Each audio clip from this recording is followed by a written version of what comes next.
सर्वांना श्री स्वामी समर्थ. तर आज मार्गशीर्ष महिन्यातील पहिला गुरुवार. प्रत्येक वर्षी मी घट मांडते. आजही मला घट मांडायचा होता. पूर्वतयारी मी आधीच करून घेतली होती कारण की घाई गडबड होणार. थोडं घर आवरलं, लादी पुसून घेतली आणि पाटाखालची रांगोळी काढायला सुरुवात केली. आमच्या इथे याला कणा म्हणतात, तर मी कणा पूर्ण केला आणि हा माझा चौथा उपवास. जास्त काही नाही कळत ह्यातलं, पण जेवढं पण समजतं तेवढं मी मनापासून करते. आणि स्वामींना मी घरी घेऊन आले होते, तर मला स्वामींचा अभिषेक घालायचा होता. दही, दूध आणि मध एकत्र केलं आणि स्वामींचा अभिषेक घालायला सुरुवात केली. खरंच स्वामींना घरी आणून मला एवढा आनंद झाला होता, माझी इच्छा पूर्ण झाल्यासारखं वाटत होतं. असं म्हणतात, स्वामी ज्यांना आपल्याजवळ बोलावतात तेच मठापर्यंत पोहोचतात.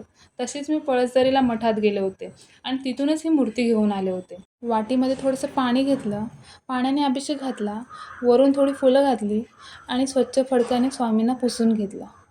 पुसून घेतल्यानंतर बाजूला श्रेयांश झोपला होता. तो झोपला होता म्हणून मला हे सर्व करता आलं. त्यानंतर घट मांडायची सुरुवात केली. आधी दिवा लावून घेतला. अग्नीच्या साक्षीने पूजा केली जाते म्हणून आधी दिवा लावून घेतला. त्यानंतर गणपतीची आणि स्वामींची पण पूजा करून घेतली. हळद-कुंकू, तांदूळ, फुलं वगैरे वाहिली, अगरबत्ती फिरवली आणि घर एकदम प्रसन्न झालं होतं. खरंच खूप छान वाटत होतं. आजच्या दिवसाची सुरुवात खूप छान झाली होती आणि देवीची सजावट पण खूप मस्तच दिसत होती. तर तुम्हाला आवडली असेल तर नक्की सांगा. तर कसा वाटला व्हिडिओ? Thank you.